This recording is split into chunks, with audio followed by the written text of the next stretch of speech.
यहाँ पर ये क्वेश्चन है जो कि गेट इंस्ट्रूमेंटेशन ब्रांच में 2024 ईयर में अपीयर हुआ था। क्वेश्चन में हमसे ये कहा जा रहा है कि एक 3x3 का मैट्रिक्स है P जिसमें सभी रियल एलिमेंट्स हैं। तो बेसिकली P यहाँ पर एक रियल मैट्रिक्स है। रियल मैट्रिक्स का अर्थ क्या होता है? रियल मैट्रिक्स का अर्थ होता है जिसके सभी elements set of real numbers को बिलोंग करते हो। और ये मैंने कैसे कंक्लूड किया? क्योंकि यहाँ पे लिखा हुआ है P has all real elements. ठीक है, तो P हमारे पास एक 3x3 का रियल मैट्रिक्स है जिसके आइगन वैल्यूज हैं 1/4, 1 एंड -2। तो हमसे ये कहा जा रहा है कि आप P इनवर्स का डिटर्मिनेंट निकालिए। तो कैसे करेंगे इस क्वेश्चन को सॉल्व? तो देखिए, मुझे यहाँ क्वेश्चन में क्या गिवन है? मुझे क्वेश्चन में यहाँ ये दिया हुआ है कि एक P मैट्रिक्स है ऑफ ऑर्डर 3। अब क्योंकि P एक 3 ऑर्डर का स्क्वायर मैट्रिक्स है तो P के करस्पॉन्डिंग 3 आइगन वैल्यूज होंगी और वो 3 आइगन वैल्यूज हैं λ1 = 1/4, λ2 = 1 एंड λ3 = -2। तो P मैट्रिक्स के करस्पॉन्डिंग आपको 3 आइगन वैल्यूज गिवन है। अच्छा, अब एक कंसेप्ट होता है या जिसको आप कह लीजिए प्रॉपर्टी ऑफ आइगन वैल्यूज होती है, जो ये कहती है कि अगर आपके पास A मैट्रिक्स के करस्पॉन्डिंग आइगन वैल्यूज λ1, λ2, λ3 है तो A स्क्वायर मैट्रिक्स के करस्पॉन्डिंग आपकी आइगन वैल्यूज हो जाएगी λ1 का स्क्वायर, λ2 का स्क्वायर, λ3 का स्क्वायर।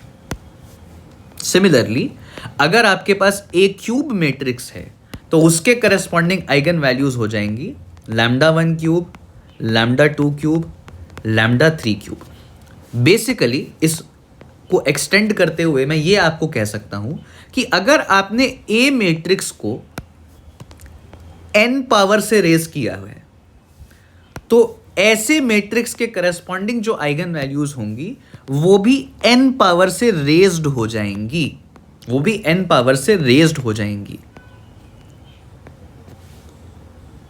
तो अगर आपको कभी भी A मैट्रिक्स के करस्पॉन्डिंग आइगन वैल्यूज पता है और आपको A की किसी पावर के करस्पॉन्डिंग आइगन वैल्यूज निकालनी है तो जितने भी पावर से आपने A को रेज किया है उतने ही पावर्स से आप सभी आइगन वैल्यूज को रेज कर दीजिए तो आपको A की पावर n के करस्पॉन्डिंग आइगन वैल्यूज मिल जाएंगे।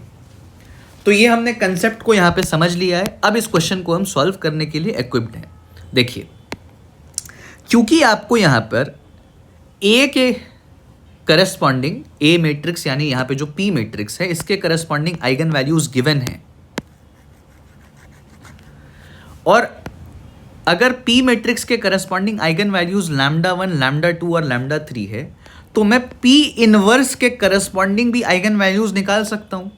P इनवर्स के करस्पॉन्डिंग आइगन वैल्यूज क्या हो जाएंगी? तो ये हो जाएगा λ1 की पावर -1, λ2 की पावर -1 और λ3 की पावर -1। अब क्योंकि आपका λ1 यहां पर 1/4 है तो λ1 की पावर -1 हो जाएगा 4, λ2 की पावर -1 मतलब तो λ2 क्योंकि यहां पे 1 है तो इसकी पावर -1 मतलब कि 1 ही रहेगा। λ3 आपका -2 है तो λ3 की पावर -1 हो जाएगा -½ के बराबर। तो P इनवर्स के करस्पॉन्डिंग आपके पास 3 आइगन वैल्यूज आ गई 4, 1 एंड -½ अब अगर मुझे डिटर्मिनेंट ऑफ P इनवर्स चाहिए तो मैं ये कैसे निकालूंगा? इसका आइगन वैल्यूज से क्या लेना देना है? तो हम ये जानते हैं किसी भी मैट्रिक्स के करस्पॉन्डिंग जो डिटर्मिनेंट होता है वो उस मैट्रिक्स के करस्पॉन्डिंग जो आइगन वैल्यूज होते हैं उनका प्रोडक्ट के बराबर होता है, product of its eigen values.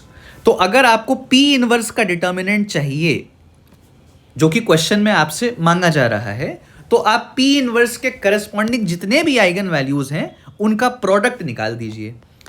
तो इस अनुसार P इनवर्स का डिटर्मिनेंट हो जाएगा 4 इंटू 1 इंटू -12, तो ये आ जाएगा -2 के बराबर। तो P इनवर्स का डिटर्मिनेंट आपका क्या आ गया? P इनवर्स का डिटर्मिनेंट आ गया आपका -2 के बराबर। तो यहाँ पे जो आंसर है rounded off to nearest integer आपसे मांगा जा रहा है, तो यहाँ आंसर हो जाएगा -2 के बराबर।